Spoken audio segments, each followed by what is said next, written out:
estágios profissionais.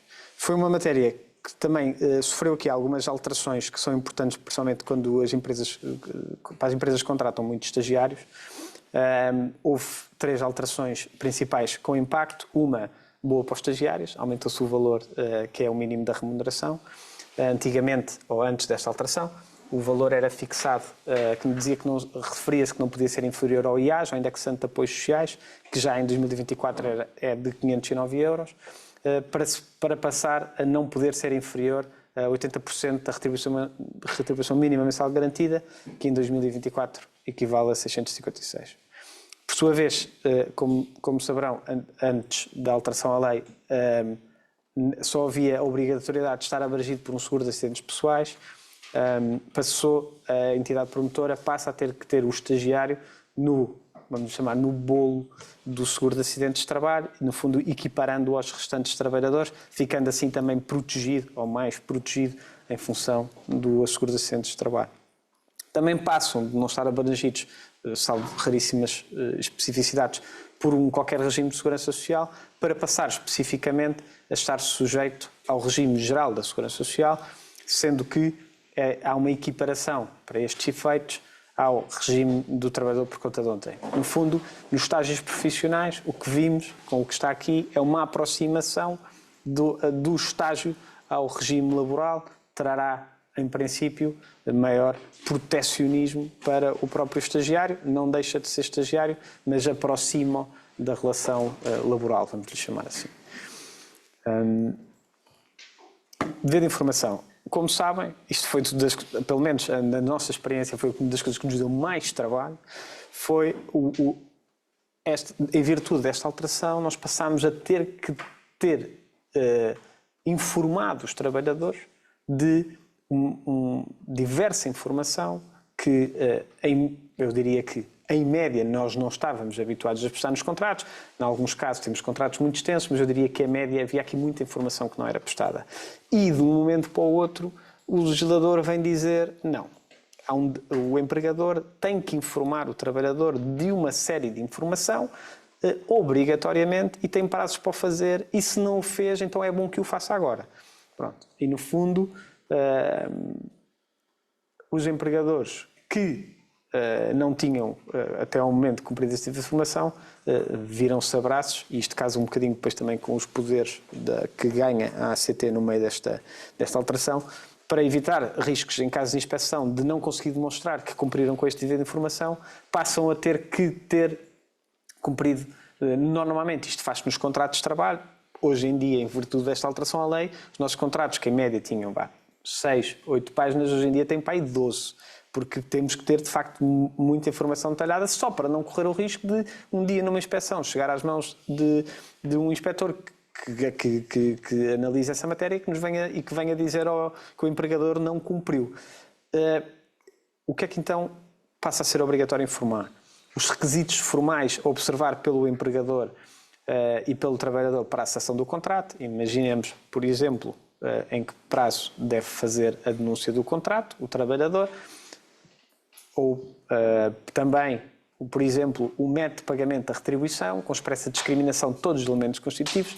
Por exemplo, passar a dizer como é que é fixada a remuneração no seu todo. Não se pode só dizer que é uma retribuição anual e, por exemplo, meter lá as rubricas todas, dizer que a retribuição base é X, o subsídio de alimentação é Y, subsídio de turnos é Z, um abono que seja para... Todas as rubricas devem vir discriminadas. Também, de alguma forma, acaba, a nosso ver, por ser melhor, na medida em que há uma maior visibilidade de ambas as partes sobre o que é que constituem a discriminação, o que é a retribuição discriminada.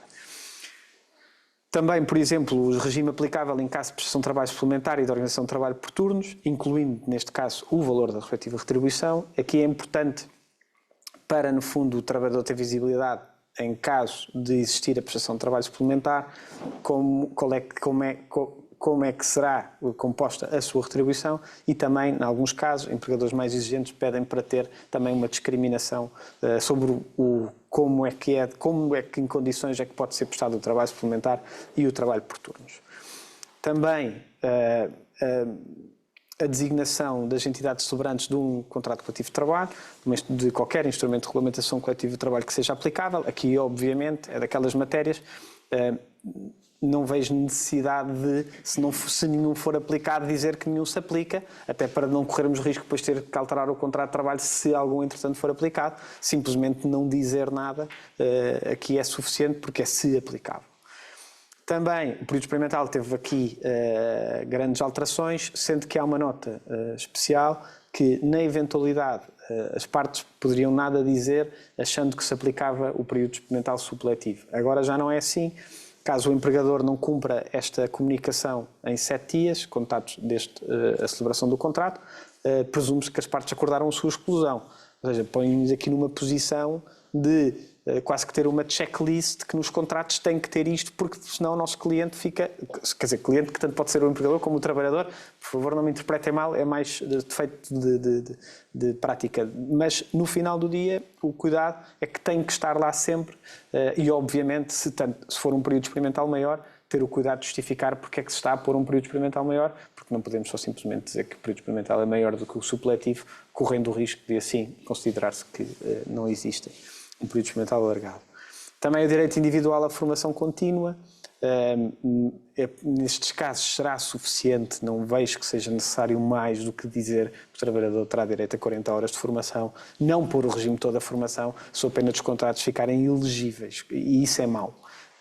Assusta, desde logo, no momento da celebração, dizer que o trabalhador tem direito à formação nos termos gerais, ou dizer que tem direito a 40 horas de formação. Também, mais informação que é preciso prestar os regimes de proteção social, incluindo benefícios com regimes complementares ou substitutivos dos assegurados pelo nosso regime geral da Segurança Social.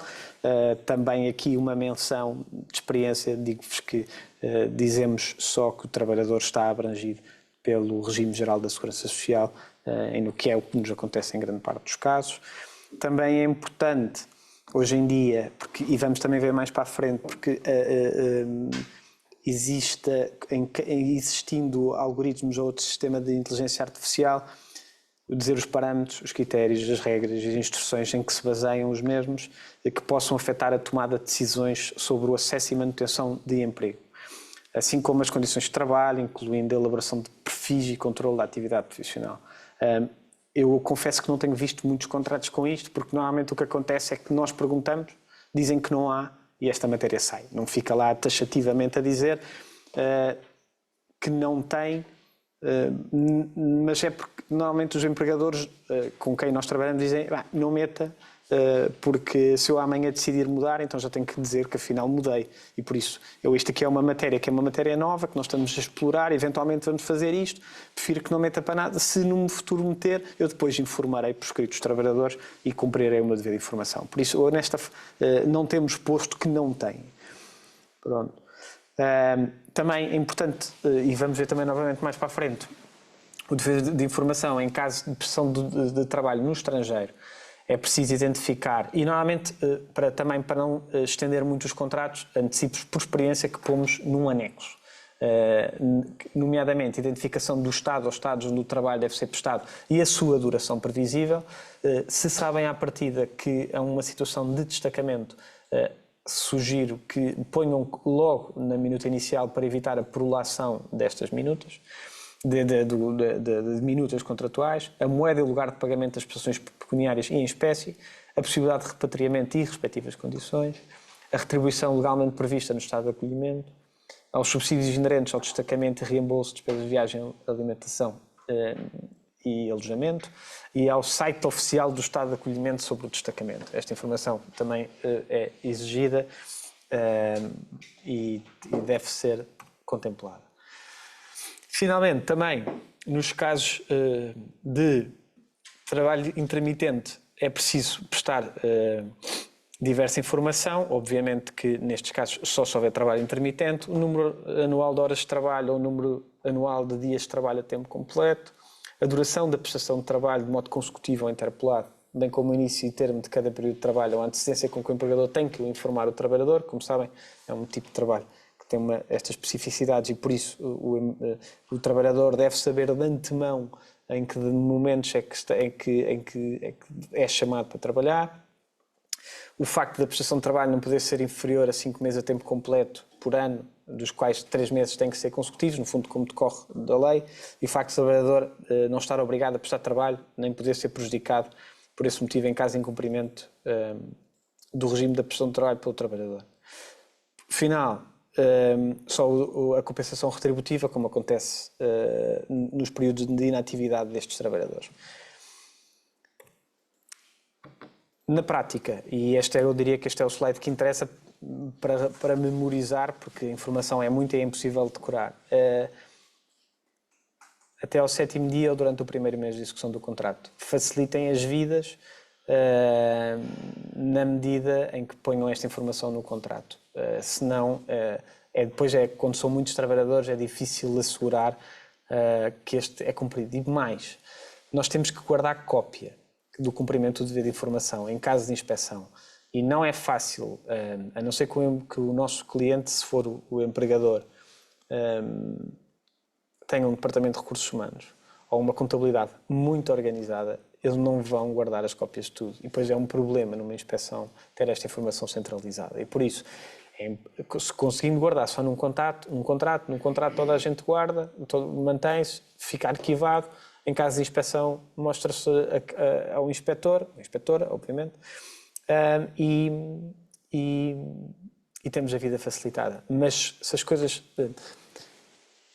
Se esta prática for bem feita desde o princípio, facilitamos a vida ao nosso cliente, principalmente com o reforço de poderes da ACT, com eventuais maiores inspeções. Isto é uma das matérias que vai ser analisada e a contraordenação aqui acaba por ser evitável e podemos ajudar os nossos clientes nisso. Também, como já tinha dito, perceber que a lei define as informações do dever de informação que podem ser substituídas apenas pela mera referência à lei, ao instrumento de regulamentação coletiva de trabalho ou regulamento interno da empresa. Como vos disse, direito à formação, não precisam de pôr o regime todo da formação, como já vi, basta dizer, nos termos gerais, nós normalmente, a pedido até dos nossos clientes, pomos que têm um direito a 48 horas e depois a 40 horas e depois remetemos para a lei no resto das matérias. Também como no regime de segurança social, dizemos só que o trabalhador está abrangido pelo regime de segurança social, ponto, não vale a pena escrever mais do que isto. E cumprimos assim o dever à informação e pomos o nosso cliente numa posição mais confortável. Até a ver, estou a ir muito rápido? Não? Então, estou a tentar controlar o tempo por slide. Boa, ainda bem.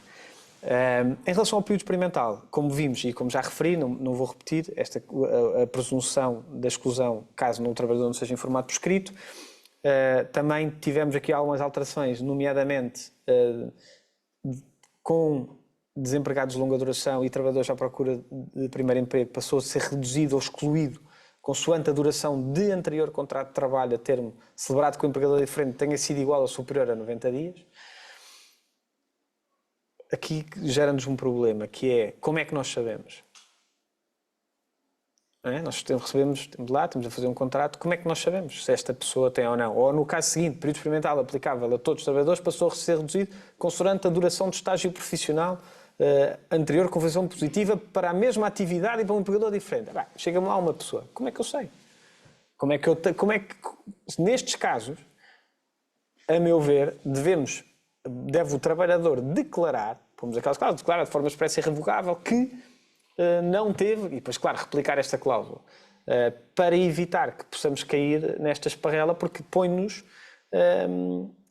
numa situação em que nós, na verdade, podemos não estar a contar com a redução do período experimental e estar a usar aqui um regime e depois ele é que nos vem dizer não, mas eu afinal tive. O problema é nosso, não vai ser dele. Ele não tem que nos informar. Nós é que podemos proteger os nossos clientes e damos a volta. É uma sugestão que deixo. Também, aqui minudências, mas que relevam, por favor, revejam os contratos de trabalho. Tivemos esta questão há 2 semanas com um cliente nosso. Estavam a usar as minutas anteriores, ninguém viu, isto escapou. A denúncia, o prazo de denúncia do período experimental superior a 120 dias passou para 30, era de 15. Como sabem, não tem mal, salvo seja, se mesmo assim não cumprirem, este prazo, na medida em que a única cominação é ter que pagar o prazo que não foi dado, não correm o risco de não conseguir cessar o contrato, porém, numa lógica de evitar situações destas difíceis depois de gerir com o cliente, por favor revejam as minutas e adaptem. Eu, se preferirem, eu não tenho problema nenhum em disponibilizar esta formação. Se tiverem gosto ou interesse da minha parte, para não terem que escrever, mas é como quiserem. Eu depois posso enviar para o Conselho. Não há aqui, quer dizer, isto no fundo é tirar da lei. Tem algumas notas pessoais que peço que não relevem se estiverem mal escritas, mas tudo o que são notas pessoais normalmente até estão a sublinhar. Pronto.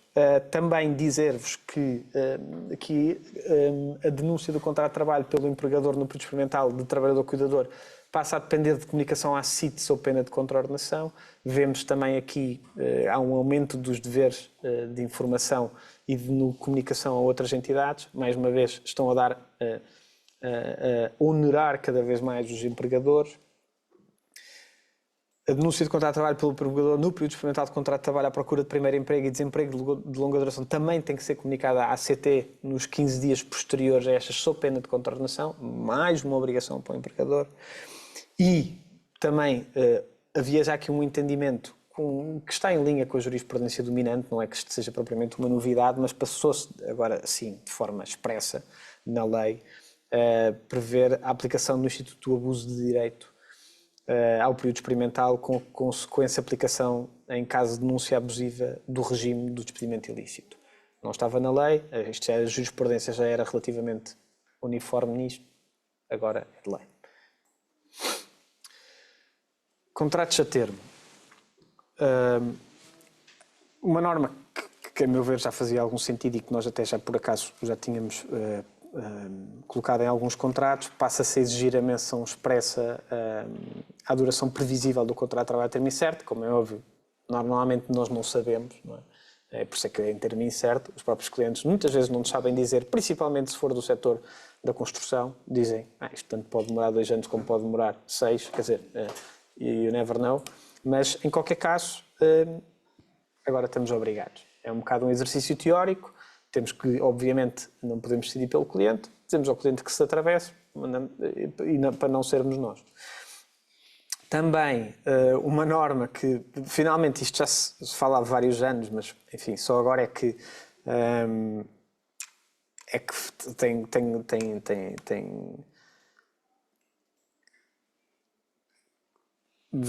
texto na lei, que é o reforço da proibição da cessão de contratos a termo. O conceito de contratos excessivos deixa de ser para o mesmo posto de trabalho e passa a ser alargado para a atividade profissional, no caso de novo contrato de trabalho a termo ou de contrato de trabalho temporário, e para a mesma atividade no caso de contrato de prestação de serviços. Isto era o exemplo clássico que eu vos vou dar, que nós, não estou a dizer que eu o tenha feito, mas que se fazia sucessivamente, que era, para evitar não poder, como sabemos, temos o princípio da cessão de contratos a termo. Como é que dávamos a volta a isto? Normalmente dizíamos simplesmente que se aquela pessoa tinha como se o posto de trabalho dela era recepcionista, então no novo contrato já não podia ser recepcionista, porque então estávamos obviamente a cair claramente no meio desta norma da sucessão dos contratos a termo. O que é que fazíamos? Mudávamos para outra categoria profissional e a pessoa fazia exatamente as mesmas funções. Isto era uma prática generalizada que há vários anos, há muito, muito tempo se fazia e que agora, finalmente, tem aqui uma limitação grande que acaba por ser mais protetora, obviamente, para o trabalhador, na medida em que agora sim há uma verdadeira proibição de sucessão de contratos a termo e que deve ser considerada em casos de clientes que nos peçam para fazer renovações e agora dizer que de facto já não dá. A não ser, obviamente, que a criatividade nos leve para outros caminhos, mas que, obviamente, não vai ser agora aqui discutido. Também vamos falar mais à frente. Há aqui, e como eu tenho vindo a tentar tocar, há um reforço dos poderes da ACT. Um deles é passar a promover a declaração oficiosa de situações que determina que o contrato a termo se deva considerar um contrato por tempo indeterminado. A ACT sai da agenda do trabalho digno, vamos chamar assim, com poderes enormes. Este é um deles, a ACT já o fazia de alguma forma, mas agora pode chegar ao pé dos empregadores, analisar os contratos e oficiosamente declarar que o contrato deve ser convertido. Isto vai trazer, obviamente, mais litigância, é impossível não, porque os empregadores vão discordar, os trabalhadores não se sabe, alguns até podem não querer, admito, como há casos que possam não querer que o contrato se converta, mas vejamos, o futuro dirá, como disse no princípio, apesar de já ter quase um ano, está a dar os primeiros passos e vamos ver como é que corre daqui para a frente. Também temos nestes contratos um aumento da compensação para 24 dias de retribuição base e autoridades por cada ano completo, deixando de existir uma diferença que era um bocado estranha entre os contratos a termo certo e incerto que existia, agora é transversal, são 24 dias e já não o valor que era sensivelmente de 18 anteriormente. Trabalhadores de estudantes e em férias escolares. Temos aqui um regime que se diz simplificado, que é aplicável à celebração de contratos de trabalho com estudantes em férias escolares e que tem um contrassenso grande, a meu ver, com experiência, que já passamos por estas situações, mas que nos diz que o contrato não está sujeito à forma escrita. Mas mantém-se os requisitos da admissibilidade dos contratos a termo. E depois diz-nos que não tem forma escrita, mas eu mesmo assim tenho que comunicar à Segurança Social. Ou seja, então eu já estou a fazer por escrito alguma coisa. Ou seja, o que eu simplifiquei de um lado estou a complicar do outro. E pior, vou-lhe chamar pior, que é obriga-nos à indicação genérica do motivo justificativo. Agora eu pergunto assim, o que é uma indicação genérica? Acréscimo excepcional de atividade. É isto? Não é? Quer dizer, pode ser. Eu não sei. Agora, o que eu sei é que eu jamais vou enviar para a Segurança Social uma coisa a dizer tivemos um aumento de trabalho. Vou ter que ter exatamente o mesmo nível de cuidado que tive ou que teria se isto fosse um contrato a termo. E por isso, eu aqui tenho alguma dificuldade em achar que isto é uma medida, tem uma bondade que já vamos ver mais para a frente em relação aos rendimentos. Mas, em relação à forma, à substância e ao nível de exigência que se tem para a contratação de um estudante que está de férias, que não vai lá estar mais do que o período das férias, que graças a Deus quando é estudante é muito bom, é grande, mas mesmo assim não deixam de ser 2, 3 meses. E por isso, isto não serve. Ou seja, vendermos aos clientes que isto pode ser um processo que é bom e que é rápido, não é. Vai dar o mesmo nível de trabalho, pelo menos é a forma como nós o vemos, porque não podemos aligerar na forma só porque estamos a comunicar à Segurança Social. Tanto mais que agora há cruzamento de dados. E por isso, não especificamente sobre essas matérias, eu recomendo alguma cautela nestes contratos. Nós fizemos recentemente, quando fizemos, detalhámos como se fosse um contrato a termo. Enfim, não podemos correr riscos, ou tentamos pelo menos reduzir os riscos. Dizer aqui em concreto que estes rendimentos e aqueles oferidos por jovens estudantes até 27 anos que não ultrapassem 14 vezes a retribuição mínima mensal garantida não são considerados para efeitos da prestação social, do abono de família, de bolsas de ensino superior e de pensões de sobrevivência, o que eu acho que tem toda a justiça na medida em que são trabalhos de verão e não a pessoa não ter uma bolsa porque fez um trabalho de verão, quer dizer, achava, porque excedia o valor da retribuição, achava que era injusto, vamos pôr as coisas assim. Trabalhadores de plataformas digitais. Isto é uma matéria nova. Como sabem, até à presente data não havia especificamente para os trabalhadores de plataformas digitais. Até pusemos uma cor bonita, porque isto é uma coisa moderna. Mas antigamente, antes da entrada em vigor destas alterações, o que tínhamos era equiparação ao regime geral, artigo 12, não havia uma diferença. em relação ao que existia, agora um bocadinho fruto dos regimes que se vêem nascer por toda a Europa e mundo, e principalmente mais relacionado até com as TVDEs, houve a criação de um regime específico aplicável aos trabalhadores das plataformas digitais. É assim, eu posso vos ler o que é um trabalhador de uma plataforma digital, mas eu acho que simplesmente só vos vou dar uma seca. O que eu vos vou dizer sobre isto e o que está importante está neste slide, e por isso eu não vos vou dizer o que é uma plataforma digital nem o que é um trabalhador de uma plataforma digital. O que é preciso perceber é que isto gera uma responsabilidade tremenda para a plataforma, o intermediário, os órgãos sociais da plataforma, as sociedades que com estas se encontram em relação de domínio ou de grupo. Ou seja, por créditos emergentes da relação do contrato de trabalho, pelos encargos sociais.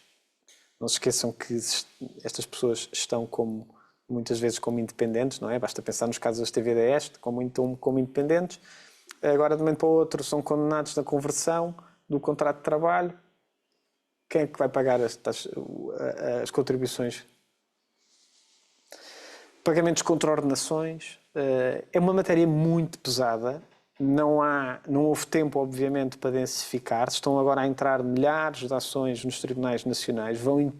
Já estão a entupir completamente os nossos tribunais. Sinceramente, é uma matéria que precisava de ser muito mais pensada do que o que foi. Estão a haver alterações até ao nível europeu.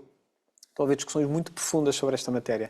Acho que, sinceramente, convido-vos a ler a norma. Eu vou-me abster de ler porque, de facto, gera imensas dúvidas. Convido-vos, se não o fizeram, com calma e muita paciência a ler a norma. É uma norma difícil, mastigada, suscita imensas dúvidas, está a suscitar já imensas dúvidas nos tribunais. E por isso eu acho que é uma matéria que, infelizmente, ainda não há tempo para existirem decisões dos tribunais superiores, nem doutrina profunda sobre esta matéria. Por isso, acho que se exigia alguma ponderação e calma à CT em não avançar imediatamente como está a avançar com centenas e centenas e milhares de participações sobre estas matérias. Mas o que é certo é que elas já estão aí, estão a acontecer e vai gerar muita discussão. É certo, vamos ter também certamente tribunais a decidirem de forma diferente e daqui a uns anos logo se vê se há um sentido, há uma orientação. Agora, em rigor e em resumo, há uma presunção de laboralidade específica para os trabalhadores das plataformas digitais, cuja operacionalidade depende da verificação de pelo menos 2 elementos indiciários que estão legalmente previstos. Ou seja, verificando-se 2 e, para quem percebem logo que não é difícil verificar esses 2, há uma presunção de laboralidade que é elidível, mas que obriga a fazer prova que o prestador da atividade trabalha com autonomia, sem estar sujeito ao controle, poder de direção e poder disciplinar de quem o contrata, e nos casos em que a atividade é prestada perante um intermediário. Eu posso só dizer que são conhecidos os casos em que estas pessoas não querem ter um contrato de trabalho. Isto são pessoas, não estou a dizer todas, obviamente, mas casos de pessoas que têm formas de trabalhar, eu vou-lhe chamar mais dinâmicas, que tanto estão na Uber, por exemplo, não fazendo publicidade, mas não há forma, têm a Uber, passam daqui a 5 minutos a trabalhar na Bolt, depois voltam para a Uber, depois não trabalham durante 5 dias, depois voltam a trabalhar e trabalham, se for preciso, de 30 dias de seguidas, depois voltam a parar, não trabalham durante 30 dias e depois voltam e continuam a trabalhar em simultâneo. Ou pessoas que só querem precisam de um dinheiro extra num determinado mês, tiveram uma despesa que não era esperada e vão fazer umas entregas. Estas pessoas já têm outros empregos, em alguns casos, não querem ser trabalhadores, porque isso de trabalhador não é só, não é só receber o ordenado no final do mês, têm obrigações. E se estas pessoas forem trabalhadoras das plataformas ou dos intermediários, há obrigações que se geram entre as partes que as pessoas podem não querer. E é preciso perceber que há toda uma nova leva e uma nova geração de pessoas que não quer obrigações nem ter trabalho das 9 às 5, o que é completamente legítimo. E nestes casos das plataformas digitais estamos a ter o surgimento de situações em que mesmo que as pessoas não queiram, as ações estão a ser interpostas. Vamos ver. É pena que seja à custa dos tribunais de trabalho. Tenho pena, salvo seja, dos juízes que vão ter que trabalhar sobre estas ações, porque vão receber centenas e centenas de ações que vão ter que despachar e e já têm, obviamente, muito trabalho pela frente que vão ter que, de alguma forma, despachar e que agora vão ficar novamente entupidos numa matéria que eu acho que merecia um bocadinho mais de calma e de ponderação. Mas pronto, o que interessa é que está aí e é com esta matéria e é com esta lei que vamos ter que trabalhar. Mas é desafiante. Algoritmos de inteligência artificial. É só de deixar aqui 2 notas muito breves, se tiverem clientes a trabalhar com estas matérias, perceber que o recurso a ferramentas e sistemas de algoritmos de inteligência artificial para a contratação de trabalhadores ou gestão de condições de trabalho gera deveres de informação, não só para os trabalhadores, mas para a Comissão de Trabalhadores e delegados sindicais, ou seja, não é só ter o sistema, é saber que se tem o sistema temos deveres de informar. Está também previsto expressamente a proibição da discriminação através de recurso a ferramentas e sistemas de algoritmos de inteligência artificial para trabalhadores e candidatos a emprego. E uma nota que estas matérias também só podem ser afastadas por instrumento de relação coletiva de trabalho que seja em sentido mais favorável do trabalhador.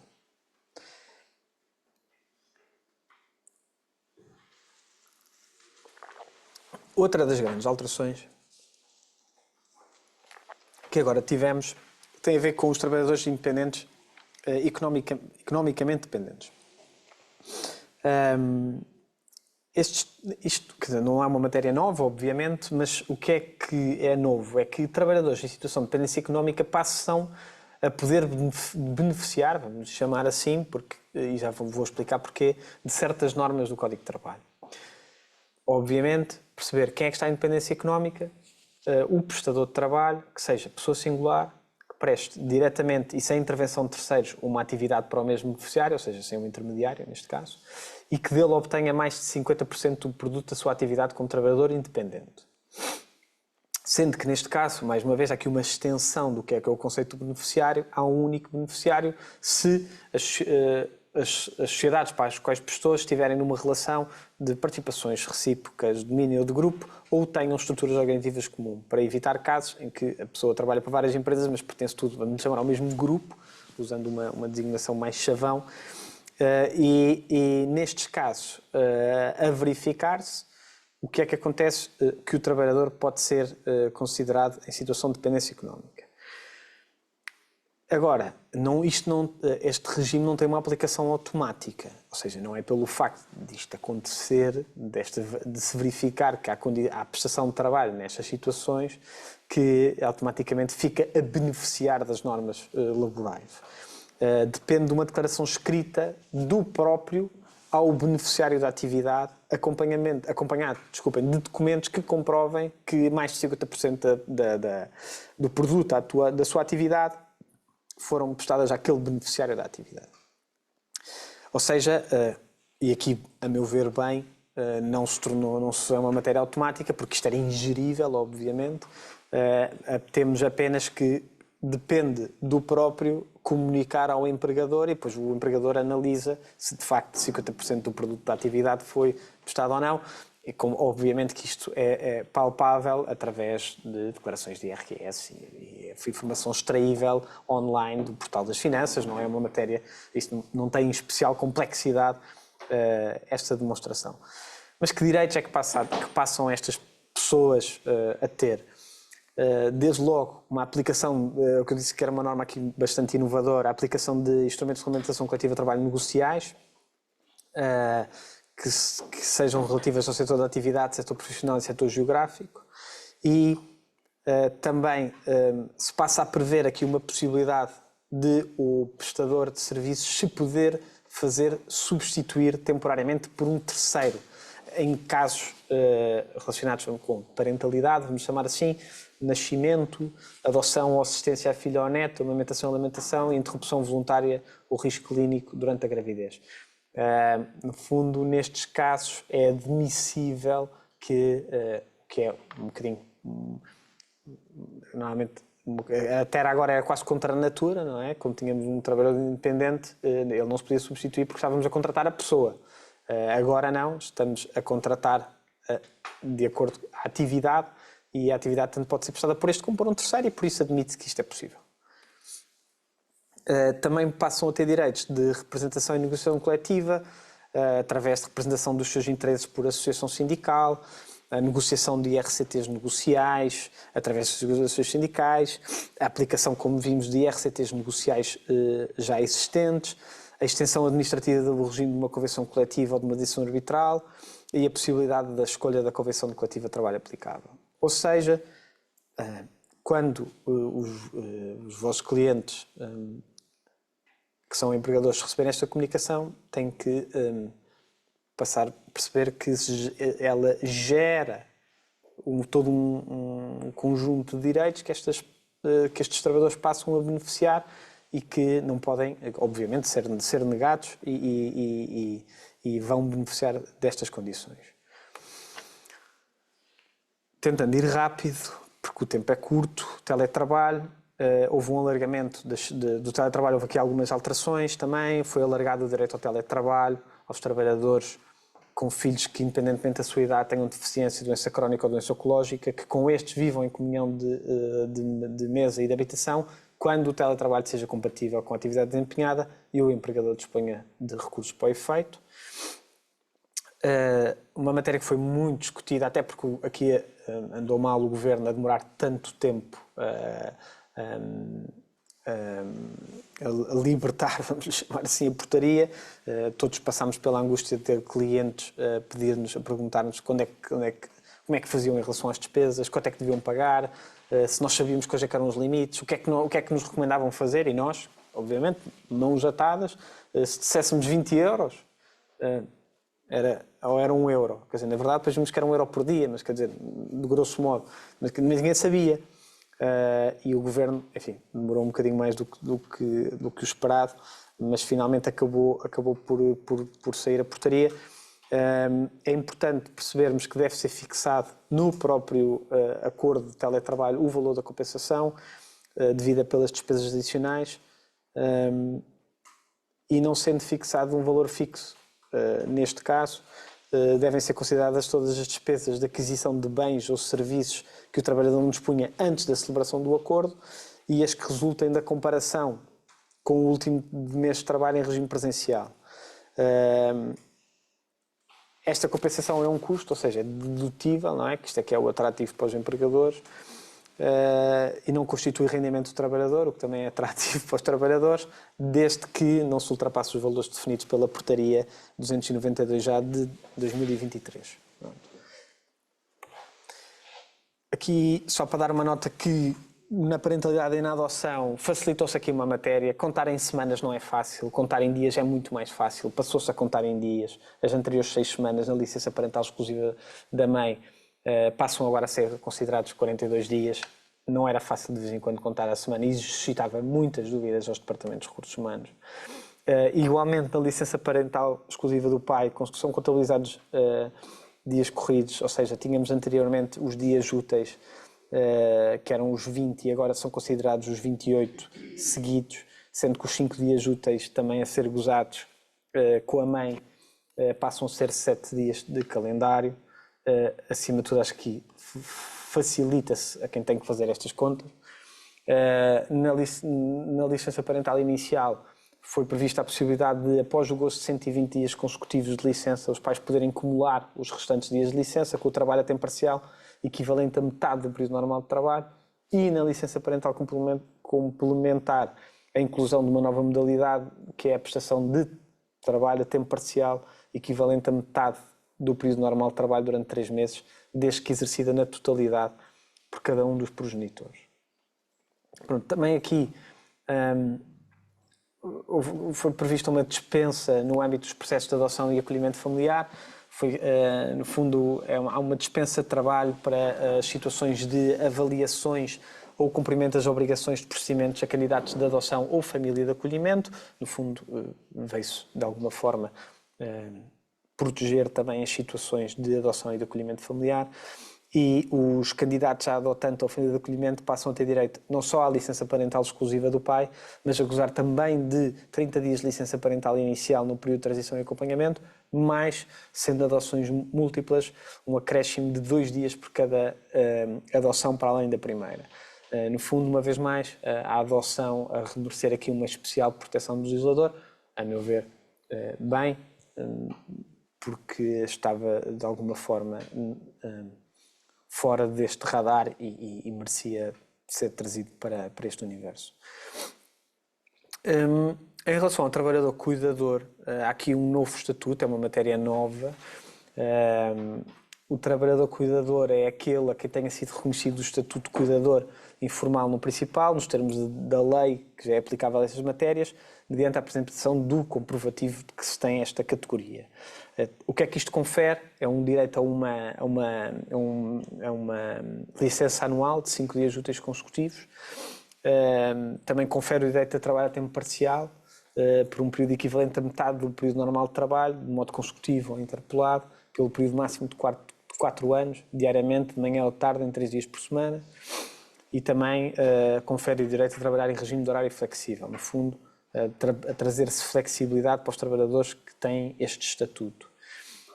Também confere outros direitos, como a ser dispensado da prestação de trabalho suplementar, o elenco das situações de falta para assistência a membro da grade familiar passa a incluir também estas situações de assistência à pessoa cuidada e também proteção em caso de despedimento com a obrigatoriedade de parecer prévio da CIT.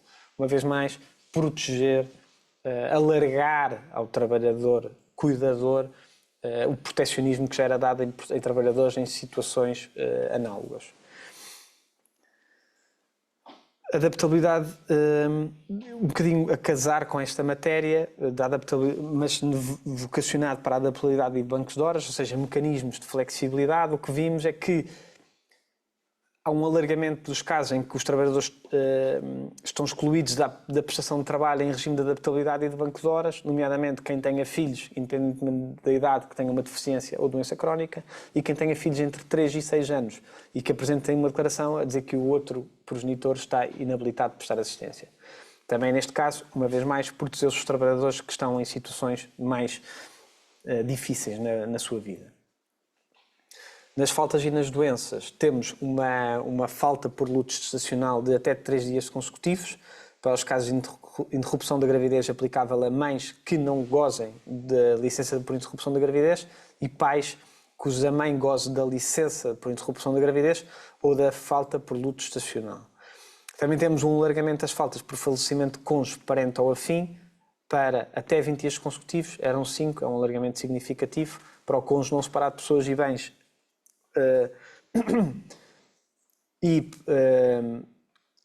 filho ou enteado, e até 5 dias consecutivos para falecimento de outro parente ou afim no primeiro grau em linha reta, pais nestes casos. Fundo, mais uma vez, esta alteração a proteger situações em que a pessoa está numa fase mais difícil na sua vida. Uma norma que te gerou algum, vamos chamar, buzz, que está relacionado com a prova da situação de doença. Isto é uma matéria muito sensível no dia-a-dia das empresas, porque os trabalhadores estão doentes, depois nunca apresentam as declarações, gera sempre uma entropia dos recursos humanos, o empregador duvida sempre que a pessoa está verdadeiramente doente, a pessoa... Bem, é uma matéria que precisava aqui de ser mexida. Bem, houve aqui uma alteração curiosa, no fundo, que é, antigamente, como sabem, tínhamos que ter a declaração do médico, ou do estabelecimento hospitalar, ou do centro de saúde, ou um atestado. Agora é possível uma autodeclaração de doença. Ou seja, a própria pessoa declarar sobre o compromisso de honra que esteve doente. Isto, de alguma forma, desentope os hospitais, desentope os médicos, ou seja, liberta, que é um tema interessante, não é? Porque, por cima, com este flagelo que agora estamos a passar. Mas o trabalhador, sob sua honra, declara que esteve doente. Claro, e bem, há uma limitação, isto não é, esta autodeclaração não pode acontecer sempre, está limitada a 3 dias consecutivos e apenas pode ser utilizada 2 vezes por ano. Não é muito, obviamente, mas também não vejo que pudesse ser mais do que isto. Consegue-se assim libertar a parte alguma burocracia e se pusermos isto a uma escala muito grande, liberta bastante trabalho ao pessoal de saúde, vamos lhe chamar assim, e acaba por ser interessante. Em relação ao trabalho suplementar, aqui viemos complicar, a meu ver, não havia necessidade nenhuma, voltarmos a criar escalões, parece aquela norma transitória de troika das compensações que para calcular era preciso quase um curso superior só para de cálculo de contribuições. Agora temos regimes de diferente pagamento de trabalho suplementar em função do número de horas que tiverem sido prestados, obriga, obviamente, a um maior controle das empresas. Uma vez mais, estamos a honorar as estruturas do empregador, que tem que contar o trabalho até 100 horas e após as 100 horas, sendo que o prestado após as 100 horas passa a ser remunerado com os seguintes suplementos. Trabalho suplementar em dia útil, 50% na primeira hora, 75% nas subsequentes. Trabalho suplementar prestado em dia de descanso semanal, obrigatório complementar, ou em dia de feriado, 100% por cada hora ou fração. Cessação do contrato de trabalho. Como vimos há bocado, esta matéria só se aplica para a frente, não se aplica para trás, e por isso também aqui, obviamente, estamos a criar uma nova camada de complexidade, porque é mais uma conta que temos que dizer. Agora, até ao dia 1 de maio, fazemos a conta de 20, neste caso 18 dias, nos contratos a termo certo ou incerto, e agora 24. Uma vez mais, temos uma camada adicional de trabalho para todos, mas no fundo houve um aumento das compensações de 24 dias para contratos a termo certo e incerto e para 14 dias nas situações de despedimento coletivo, são de posto de trabalho, adaptação, são de comissão de serviço, caducidade por morte ou extinção, recuperação de empresa, enfim. Eram 12 dias, quer dizer, houve aí uma grande batalha quando entrou a Troika a dizer que o corte tinha sido muito grande e que iam repor direitos e que agora é que era e que vamos proteger os trabalhadores. Bem, eu confesso que me admirei quando vi que a subida afinal foi tímida, porque não faz diferença. Quer dizer, não digo voltar para os 30, mas de 12 para 14, quer dizer, eu acho que houve aqui um compromisso entre empregadores e trabalhadores que foi alcançado. Conseguiram só subir 2, mas houve tantas matérias que foram tão protecionistas. Nesta aqui achei que a subida foi mais tímida. Gostava de alguma forma perceber o racional quando não consigo vislumbrar esta subida tão senão uma coisa eminentemente negocial. Também mais uma camada adicional de complexidade no âmbito do procedimento de despedimento coletivo. Como sabem, são imensas as comunicações que temos que fazer. Bem-vindos, temos mais uma. Agora temos que comunicar também à DGERT, pobre DGERT, mais uma carta, com a cópia da comunicação enviada a todos os trabalhadores. Ok, se forem 5, são 5 cartas. Se forem 150. Mais trabalho para todos, para os advogados, para a DGERT, enfim. Também previsto que, nos casos de denúncia de contrato de trabalho por trabalhador a quem tenha sido reconhecido o estatuto de violência doméstica, de vítima de violência doméstica, fica dispensado o cumprimento do respectivo aviso prévio, não havendo pagamento de qualquer indemnização por incumprimento deste. Parece-me bem, obviamente, essas pessoas estão em situações delicadas, tudo o que seja para proteger pessoas que estão em situações delicadas em momentos difíceis da vida, acho que se faz muito bem em protegê-las. E esta é uma norma que, obviamente, que tem esta bondade. As próximas 2 matérias foram altamente discutidas na comunicação social. Temos colegas que escreveram e debateram amplamente esta matéria da irrenunciabilidade dos créditos laborais. Eu não consigo trazer nada de novo sobre o que já foi dito sobre isto. Tenho imensa pena que esta matéria tenha entrado em vigor. Há apenas é um convite a que não sejam celebrados acordos extrajudiciais, e também é um convite à litigância. Se eu não posso chegar a acordo em relação aos créditos na vigência da relação, se eu não posso, não pode haver a quitação, então obviamente que em alguns casos poderá não haver interesse em fazer o acordo, aumentar uma vez mais a litigância. Enfim, percebe-se a bondade do que se veio dizer, do que é que se quer proteger, que o trabalhador não está verdadeiramente, não tem capacidade negocial e por isso só está a renunciar aos créditos porque na verdade é a parte mais fraca e numa situação normal não o faria, mas tem que o fazer porque é o contexto da negociação. Assim, era uma matéria que estava sedimentada, não vejo necessidade de mexer por mexer, aumentou a litigância. Enfim, falo-vos da minha experiência própria, não tenho, quer dizer, há casos obviamente em que há bondade, em que de facto que as pessoas não tinham poder negocial, não são todos os casos, custa-me que tenha sido uma alteração nestes termos, tal como a do outsourcing. Esta matéria até inclusive eu já não sei se sei que foi suscitada a constitucionalidade desta matéria, da proibição de recurso ao outsourcing, mas no fundo estamos aqui a limitar que empregadores que tenham promovido a cessação de contratos de trabalho por despedimento coletivo ou por cessão do posto de trabalho estão proibidos, no fundo, de recorrer ao outsourcing para a satisfação de necessidades asseguradas por estes trabalhadores nos 12 meses anteriores. Ou seja, no fundo estamos a limitar a possibilidade de contratação. Eu ponho-me do lado de uma empresa que teve que fazer um despedimento coletivo. É uma pena, nunca conheci um empregador contente por fazer ou uma gestão do posto de trabalho e faz despedimento coletivo, passados 6 meses teve a felicidade de ganhar um cliente, tem que tem que contratar pessoas, decide externalizar, não pode. Tem que mesmo que fazer contratações diretas, o que obviamente pode pôr problemas de gestão. Mais uma vez, há uma bondade por trás destas normas, eu percebo-a, mas na prática, sem empresas e sem empregadores não há relações laborais e tenho sérias dúvidas, não só da constitucionalidade, mas da bondade que esta norma vai ter na prática. Suspensão de despedimento, como temos visto, a ACT com poderes muito reforçados, não só no caso, como vimos, do contrato a termo, também no caso de verificação de existência de indícios de um despedimento ilícito, deve lavrar o auto e notificar o empregador para regularizar a situação. Ou seja, há um juízo prévio da ACT sobre a situação e te concede-lhe um prazo.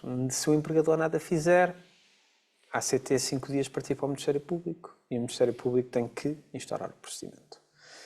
Este procedimento, como vimos, também pode ocorrer independentemente da vontade do trabalhador. Ou seja, mesmo que a pessoa diga, não, mas está tudo bem, eu vou sair, eu já vou trabalhar para o outro lado, eu já estou... Quer dizer, isto até não faz sentido, quer dizer, eu estou informado, não.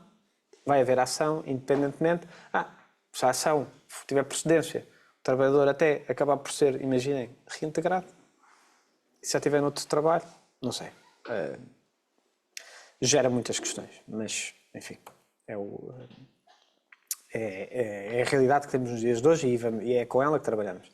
Temos também direitos para as ações sindicais, mesmo que não tenham trabalhadores filiados nas empresas.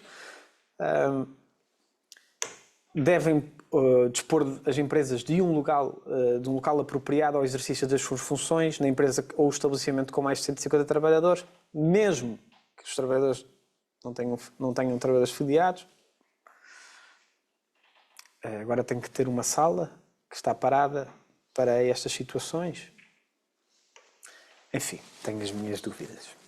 Que na prática isto seja fazível.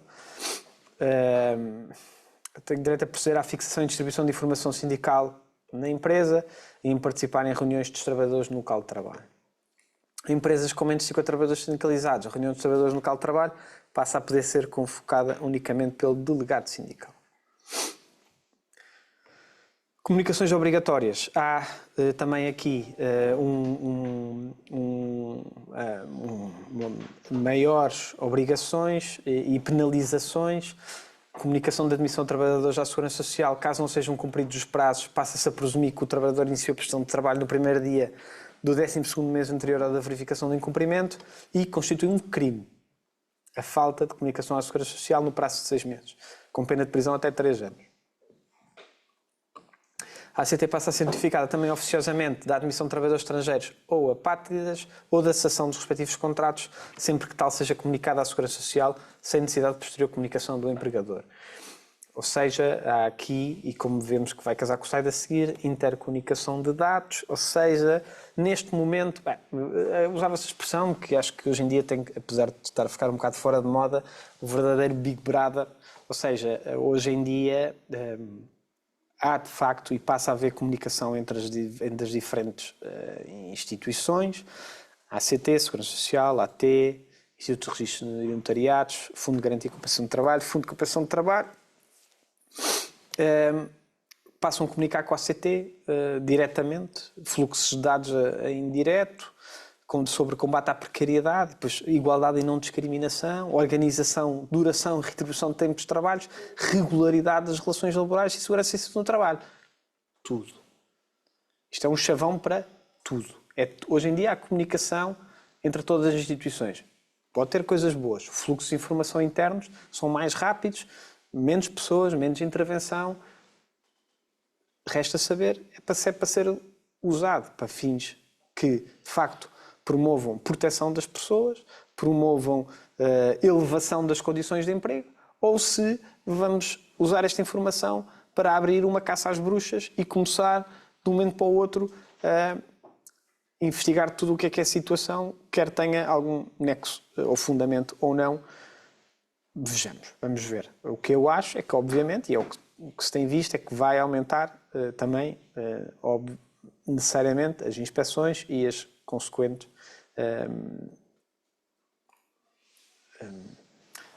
tentar usar uma palavra simpática, mas não estou a conseguir descobrir tudo o que isso e tudo o que uma inspeção traz para um empregador. Finalmente, também relacionado com isto, a ACT passa a poder fazer verdadeiras auditorias, due diligence, no caso que sempre que os empregadores tenham tido acesso a programas públicos financiados por fundos europeus superiores a 25 mil euros. No fundo, também aqui a ACT passa a poder ter mais poderes e tem mais poderes de inspeção. Bem, dizem que se deve acabar as apresentações com uma frase bonita. É só obrigado. Eu não tenho frases bonitas para depois me estarem a ouvir 1 hora. Obrigado por me ouvirem. Não é fácil compilar, não cumpri por 5 minutos. Esta matéria em pouco tempo tem muito para dizer. Ainda vamos verdadeiramente perceber mais para a frente os verdadeiros impactos destas alterações. As mudanças em matérias laborais levam sempre tempo. Nunca são imediatas. Vamos perceber que o tempo, acima de tudo, o que é que os nossos tribunais vão decidir em relação a estas matérias. Admito e espero... Eu já não espero que estas matérias contribuam para não aumentar a litigância. Já estão a aumentar. Já é palpável. Espero que as próximas, vamos ter um novo governo, não sabemos se da mesma cor política, o futuro dirá, que os próximos a mexer, que tenham, eu não digo, mais calma, mais ponderação. As matérias laborais são muito sensíveis, mexer mexe com a vida das pessoas, mexe com a vida das empresas. Não é atrativo para empregadores, nomeadamente estrangeiros, verem Portugal como um país que tem uma grande instabilidade em matérias laborais. Nós estamos sucessivamente a alterar o Código de Trabalho. E não é num sentido de facilitar, isto não está mais fácil para quem é empregador. Eu também não posso dizer que está mais fácil para quem que é trabalhador, sinceramente, não consigo dizer isso. Há algum proteccionismo em algumas matérias, e ainda bem, em situações precárias, mas também, quer dizer, se virmos como vimos, o aumento da compensação foi para 2 dias. O aumento dos trabalhos suplementares também foi residual, quer dizer, não vão necessariamente ficar nem mais ricos nem mais protegidos. Há casos em que sim, mas de resto, foram alterações que algumas, eventualmente, a meu ver, mereciam alguma ponderação adicional e mais debate. enfim, não houve, apesar de já ser uma matéria que está a ser discutida já há algum tempo, na sequência do Livro Verde, mas mesmo assim acho que não podíamos não nos ter atravessado tanto, tão cedo e em tantas matérias. Obrigado e fico a dispor.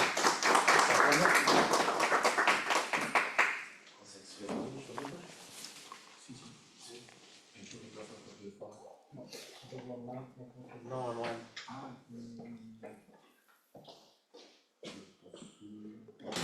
Talvez perguntar se alguém aqui dentro tem. Sim. É preciso um microfone? É para ouvirem online? Ok, pronto. Pensei que era só para me ouvirem aqui. Tenho voz para me ouvirem. Tudo bem. Boa tarde a todos, colegas. Quero agradecer-vos a vossa presença e também agradecer ao Dr. Manuel Ferreira Mendes por ter feito-nos o favor de se ter deslocado e dar-nos aqui esta formação que foi muito detalhada e pormenorizada, muitas alterações que eu pessoalmente não fazia ideia. E agora vamos abrir uma ronda de questões, presenciais ou online, se quiserem. Alguém tem alguma questão? Se não tiverem, eu tenho uma. Pode ser? Força. Há alguma online? Posso? Eu tenho uma questão. Se efetivamente tem aqui a aplicação na prática ou não. Numa conferência com o ACT transmitiram que para fazer os novos contratos de trabalho exigem exames de aptidão física. Isto foi uma transmissão da parte deles.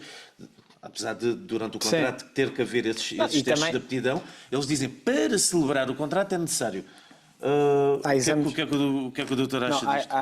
Há exames de admissão de saúde que são realizados, mas que a única coisa que geram é se uma pessoa é apta ou inapta, não dizem mais do que isto. Estão previstos já no Código de Trabalho a exigência de exames de admissão, mas é daquelas coisas. Eu não diria que é uma norma morta, mas que não tem propriamente, na prática, não tem aplicabilidade, porque as empresas, quando contratam, por princípio, não vão verificar se uma pessoa está apta, tal como não fazem, a não ser que tenham uma estrutura organizativa com recursos humanos, com segurança, higiene e saúde no trabalho, etc. Nestes casos, sim. De outra forma, eu sei que a ACT, em alguns casos, inspeciona e fiscaliza, mas em média os empregadores não cumprem com essa necessidade. Mas se quiserem podem pegar por aí, não é? É uma contraordenação. É assim, a falta deles. É impossível uma empresa estar 100% compliant. Desde a intensidade das luzes, à distância da cadeira que tem que estar da parede, às casas de banho, ao número de urinóis, etc. Ou seja, são tantas normas que é impossível. Ou seja, não há forma. Muitos clientes dizem-nos, enviem-nos uma checklist com tudo. Não há checklist. Não há checklist possível. Obviamente, temos aquele formulário da ACT, que já sabemos, mas depois tem um campo para outros que muitas vezes aquilo fica tão preenchido que acaba por ser muito mais as matérias que são nos outros.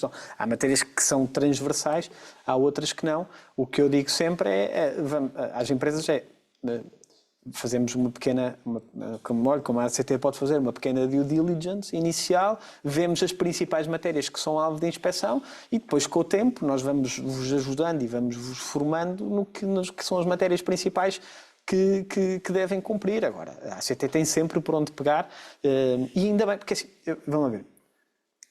E eu espero que essa mensagem tenha... Eu não tenho nada, muito pelo contrário, nada contra inspeções da ACT e que elas identifiquem situações que devem ser regularizadas. Eu acredito em 99% dos casos que da intervenção da ACT resultam melhorias para a empresa porque asseguram que a empresa vai estar em cumprimento com as normas e também em 99% dos casos que é por desconhecimento. Ou seja, as empresas não fazem porque não sabem. Claro que isso não justifica o não cumprimento, obviamente, nem se pode invocar que não sabia, como é óbvio. Mas ter uma atitude pedagógica. Exatamente, eu acho que é isso. Ou seja, e não como o que estamos a ver que está a acontecer, por exemplo, no caso dos TVDs, que temos quer dizer, a situação está descontrolada, não tem outro nome, a situação está descontrolada. E não pode ser. Não pode ser porque vai-nos afetar a todos. Principalmente. Serviços, não é? Sim, acima de tudo, porque um cidadão que tem um litígio laboral, que vai meter uma ação em tribunal porque foi despedido com justa causa e impugna o despedimento, vai para tribunal. Se tiver o azar de viver em Lisboa, ou se é de ser em Lisboa, vai ter que ir para a fila das centenas, milhares de ações que vão estar no Tribunal de Trabalho, em que obviamente que os tribunais vão ter que dar resposta, em que se vai discutir sucessivamente as mesmas matérias, se aquela pessoa ou não tem um vínculo laboral ou com a plataforma ou com o intermediário. E eu pergunto, é essa a prioridade que nós temos? Ou é, de facto, usar os tribunais para discutir litígios laborais, eu não lhes vou chamar verdadeiros, mas quer dizer, que de facto... secundários, né? Digamos assim. Não sei se é a palavra certa, mas... Doutor, é preciso... Faça só a questão para aqui, para só ouvir lá. Da minha experiência, sou advogado há 20 e não sei quantos. Já não me recordo. E o que eu vejo é que a produção legislativa em Portugal, nós temos diplomas feitos pelo professor António Varela e esses grandes professores, e obviamente havia matérias que eles intervinham na legislação, mas socorriam-se de técnicos, obviamente. Não é? Hoje em dia, legisla-se um bocado com coração e com preconceitos ideológicos, nomeadamente nesta área do direito de trabalho. Eu estou convencido que de quem legisla, que quem elabora a legislação não sabe o que é uma empresa, nunca trabalhou numa empresa, não sabe o que é pagar salários, não sabe quais são as dinâmicas de uma empresa, se calhar também nunca foi trabalhador por conta de outrem, se calhar foi trabalhador do Estado, ou do Instituto, ou da Associação, ou do Partido, ou disto. Quer dizer, não tem a vida para... E depois... tem um impacto no país que é isto, não faz ideia, não conseguem medir as consequências daquilo que estão a legislar, por muito bondade que seja, e há coisas muito mais importantes para a proteção dos trabalhadores que depois muitas vezes também são esquecidas ou escamoteadas por falta de inteligência do legislador. Infelizmente, e cada vez é pior, não é? E uma legislação laboral e associada a uma legislação fiscal, temos o mesmo problema na legislação fiscal, não é? Que é medidas avulso, todas as alterações também têm impacto nas próprias empresas, não conseguimos concorrer na Europa com todas as outras empresas. Depois, tem depois impacto também depois no salário real. Nos últimos 20 anos o salário real cresceu 4%, nos países da OCDE cresceu uma média de 30%, dos países mais importantes, não é? E a nossa, nos 20 anos, foi 4%. Isto é tudo resultado de um caldeirão destes cozinhados. Eu acho que percebo perfeitamente o seu ponto. Agora falou em ideologia. Obviamente cada governo impõe a sua ideologia, mas eventualmente agora vamos ter um novo. E obviamente que vai querer impor a sua ideologia, porque dentro dos próprios... Tem que haver pragmatismo. Mas é normal... O que é que nós queremos, qual é o objetivo que queremos? Bom, eu já ouvi de uma senhora dizer que o salário médio no Luxemburgo era pornográfico, era muito alto. Isto eu ouvi de um académico, ou seja... Eu não sei. É a mentalidade, não é? É as mentalidades. Não, eu acho que é ideologia. Não? É pornográfico, está bem. Debate, claro, se nivelarmos por baixo, vamos estar sempre em baixo. Não há volta a dar. Estamos felizes e pobres do que ricos e tristes. Eu posso fazer uma pergunta? Talvez só um microfone. E online também? Temos alguma pergunta online? Ninguém quer fazer perguntas online? Eu, relativamente à primeira, não tenho dúvidas, mas pronto, é só para aqui uma questão de podermos ponderar também este ponto. São duas questões. Antes de mais, eu tenho uma percepção diferente das alterações contrárias, não é contrárias de todo. Eu compreendo a preocupação aqui manifestada pelo Soutor e pelo Soutor relativamente ao protecionismo exagerado no contexto da legislação laboral. Contudo, eu tenho como profissão, como advogada, muitos anos de profissão e no que diz respeito ao Favor Laboratórios, que no fundo é aquilo que está por detrás, que é o pensamento maior do direito do trabalho, eu tenho muitas reservas e cada vez que olho para um caso específico, não vou com reserva mental. Para mim, a posição do trabalhador, muitas vezes, é injusta relativamente à posição da entidade patronal, exatamente por causa deste conjunto de direitos que nós presumimos serem de maior protecionismo relativamente à posição dele, em detrimento do empregador. Isto tudo para vos dizer que, ao mesmo tempo, também a minha percepção diz-me que a esmagadora maioria das vezes, é o que eu tenho visto, sinceramente, posso estar errada, o abuso é da entidade patronal. Ou seja, quando há pouco o Soutor disse que não compreendia, por exemplo, o facto de existir agora, daquelas declarações que os trabalhadores emitem... A quitação. Como? As declarações de quitação. Declarações de quitação não terem valor legal, eu concordo. Sinceramente, eu concordo. Percebo, claro. Pese embora eu compreenda aquilo que o Soutor acabou de dizer, ou seja, se nós todos, no contexto da nossa vida, agíssemos de boa fé, claro. Percebe? Eu acho que estas declarações deviam ter um supremo valor jurídico, tal como tem o acordo judicial. O problema é que nós não agimos todos de boa fé. E sabemos que a entidade patronal abusa muitas vezes, em circunstâncias de querer livrar-se de trabalhadores, deste tipo de declarações. Eu tenho imensas situações destas. E sinceramente, não é? Pese embora aceite aquilo que o Soutor diz, ou seja, que no âmbito da liberdade das partes, o acordo entre as partes, fora do tribunal, devia ter exatamente o mesmo valor jurídico, o certo é que isto não surge por acaso. Não surge por acaso. E é a minha percepção da minha experiência profissional. Posto isto, a pergunta é, relativamente àquela fiscalização do ACT, quando diz que o ACT pode, no fundo, pôr em causa, em determinado momento, a legalidade do despedimento e intervir oficiosamente. Não foi que agora há uma norma nesse sentido. Esta intervenção oficiosa em qualquer tipo de despedimento, ou seja, ou é só quando existe um despedimento por escrito? Aqui a lei fala em despedimento ilícito. Não tenho ideia, posso confirmar, de ter essa especificidade. Ou seja, de dizer quando está perante uma situação de despedimento ilícito. Eu tenho aqui, eu posso tentar confirmar se é só a única menção que tem. Mas deixe-me só, enquanto confirmo, só para lhe dizer, há aqui um ponto que é, eu percebo o que diz, e também eu disse, no sentido que o empregador está numa posição dominante e o trabalhador está numa posição mais fraca, no sentido de que tem menos poder negocial, e isso é normal, até pela natureza das relações laborais, quer dizer, exatamente. Mas, imagine, por que não então um meio termo? Ou seja, por que não haver estes acordos, ou seja, que a quitação só fosse possível mediante reconhecimento da assinatura de ambas as partes, ou o termo de autenticação.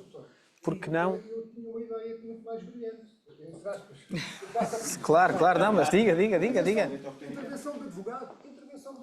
Não, está bem, mas claro. É que este tipo vai aumentar a litigiosidade. A litigiosidade laboral vai também prejudicar que haja uma resposta, se faça justiça rapidamente ao trabalhador. Claro. Não há dúvida nenhuma que o trabalhador é o elo mais fraco numa relação laboral. Isso sem dúvida. Não, agora, eu não diria que a legislação há um excessivo protecionismo do trabalhador. Não há. Pode-se arranjar melhor proteção com melhores normas.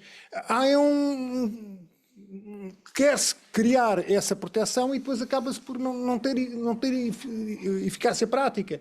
Por exemplo, a intervenção dos advogados no acordo. Há uma intervenção do advogado, o advogado assinou, sim senhora, e evita-se ir para tribunal. Isso é a hipótese, mas e já até- sabemos, e até- já sabemos que a alteração do estatuto dos advogados agora não servem para nada. doutor, e até- Também, Não, também não, uma coisa para extinguir, vai haver multinacionais a resolver esses problemas para os trabalhadores. Também sabemos disso, está também tudo preparado para isso. Mas doutor, também é muito comum nós pomos essas cláusulas, quando isso acontece, nos contratos, nos acordos de revogação. Declaramos, as partes declaram que houve intervenção dos seus assessores jurídicos, advogados, quando existe de facto essa intervenção. Essa é uma forma que pode, quer dizer, as partes declararem, eu quando digo um termo de reconhecimento de assinatura, só reconhece que foi a pessoa que assinou, mas um termo de autenticação que diz que a pessoa compreendeu o alcance de todas as cláusulas que estão naquele contrato e que lhe leram e explicaram, quer dizer, ou aí diz-me assim, claro, continua a ser a parte mais fraca e mesmo que tenha compreendido não teve alternativa que se não assinar. Mas quer dizer, a determinada altura... A extinção, o problema tem aquele problema que já tem do direito de dependimento, portanto, comunitário, o advogado muitas vezes é uma parte, é parte da empresa, é toda a empresa e às vezes... Não, tem que ser o advogado representante do trabalhador. Tem que ser o advogado representante do trabalhador a pôr o visto. Aí sim. É isso. Aí sim. A minha sugestão é esta, não é? Pôr o visto, o advogado põe, o advogado do trabalhador está. Aí sim, o advogado. Aí... Mas imaginemos que o trabalhador não tem capacidade para ter um advogado. Epá, Muitas vezes o Estado patrocina, não é? muitas vezes, como sabem perfeitamente, Sim, mas em sede... como sabem perfeitamente, muitas vezes é o advogado da empresa que faz para as duas partes e aquilo termina, não é? Mas se legislar neste sentido... Ou o ACT, se quiser.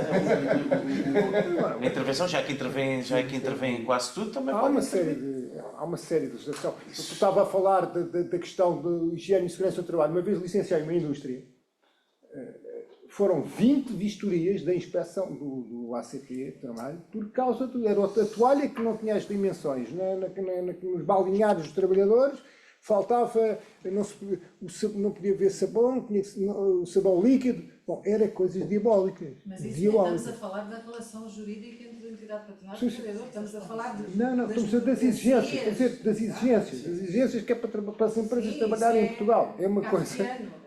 Não é? Uma coisa, é como a ASAI. As coisas da ASAI também é uma coisa louca. O Rico, se houvesse essas fiscalizações, então, não é? Pois. Mas Eu já muito que tinham encerrado. Pois, mas isso é engraçado. Sim. Vais tirar aos tribunais às consultatórias.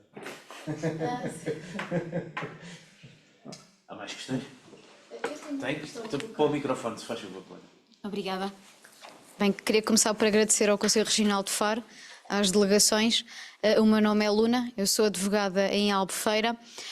A minha questão consiste no seguinte, é sobre aqui a vertente dos estágios profissionais. Eu no outro dia ouvi um comentário de uma trabalhadora que trabalha numa instituição pública e o que ela disse criou-me uma dúvida e eu vou colocar aqui, perdoem a minha ignorância, mas de facto deixou-me assim um pouco perplexa aquele comentário, eu gostaria de saber se corresponde à verdade. E o que a senhora referiu foi que a partir do momento em que queria fazer um estágio profissional naquela instituição, adquiria de imediato o estatuto de efetiva como trabalhadora na empresa. Não. Pois. Não. Quer dizer, se o contrato, fazendo um estágio profissional, e se o contrato referir que é um estágio profissional e se cumprir os formalismos associados ao estágio profissional, não é trabalhador. Não lhe dá o direito Não de dá. passar a ser trabalhadora Não, efetiva. Existem alguns mecanismos de Sim. apoio ao emprego Exatamente. que seja efetivo. Exatamente. Exatamente. Não há... Como? Há mecanismos como o AFAR, por exemplo. Sim, mas aí não. A resposta é não. A resposta é não. Ou seja, eventualmente há aí uma confusão de termos da própria pessoa que assumiu que pelo facto de fazer o estágio estava efetiva. Que estava efetiva, Não, pois. Eu não, também fiquei um porque há pouco regras- perplexa, mas como a pessoa referiu que de acordo com as novas alterações da lei, como eu não estava propriamente alterações par das são alterações, estas, as alterações- remeti-me ao silêncio. As alterações do estágio são estas, não são outra. O que pode criar a convicção pode acontecer não no dia 1, é que se a pessoa fica para lá do estágio. Ou seja, acaba o estágio e não há uma comunicação formal, a pessoa está lá, fez o estágio, ninguém lhe disse nada, acaba o estágio e continua a trabalhar como se nada fosse, e depois mais tarde alguém sempre, não, esta pessoa é estagiária, como é que a mandamos embora? Pronto, aí sim pode haver dúvidas, quer dizer, dúvidas, não tenho muitas, se continua, ninguém lhe disse nada e se passou, ela no fundo, de facto já é trabalhadora, mas quer dizer, mas podem suscitar questões, mas quer dizer, se o estágio formalmente, se tiver um contrato de estágio, se cumprirem as regras, então ela é estagiária. Ponto. Não lhe dá o estatuto de efetiva? Não, claro. não. Obrigada. Não é? Há mais dúvidas? E online, nada? Eu fiquei aqui com a dúvida no período experimental. Foi mesmo dúvida de só para ouvir online. É muito distraído nesse momento. Claro, eu posso meter aqui, não sei qual das matérias é que é. A questão do... Não sei se era neste, veja, eu tenho aqui. A questão de ser contado no período experimental, Sim. o estágio e... Sim. Tem, estava aqui. No fundo, tem a ver com a contagem. A partir deste momento, há duas situações em que se considera que, nos casos... só no estágio profissional que se considera um empregador diferente, não é? Sim. Tem que ter, no fundo tem que ter avaliação positiva, o que desde logo obriga, é estranho, não é? Não tem que ter feito um estágio com avaliação positiva, para a mesma atividade e obviamente num empregador diferente. É esta a situação em que leva à redução do período experimental. E por isso, aqui a minha cautela é, por favor, tenham cuidado, prevejam que não aconteceu uma situação de estágio anterior. Okay. Ou pelo menos, pode não estar no contrato necessariamente, mas um e-mail, qualquer coisa em que a pessoa diga que de facto não foi cumprido. Mas isto em caso de primeiro emprego tem que haver sempre vai ter que haver uma declaração do trabalhador, senão não. Sim. Sim, a cautela é um bocadinho Uma mais... declaração em que não teve em momento anterior estágio profissional. Exatamente. Com relação contributiva para outra empresa. Neste momento coloca-se tudo nos contratos. É um bocado chato. Fica um bocado extenso. Os contratos hoje em dia estão um bocado extensos demais. Mais uma cláusula da RGPD. Não há matérias que nós não falamos aqui, não é?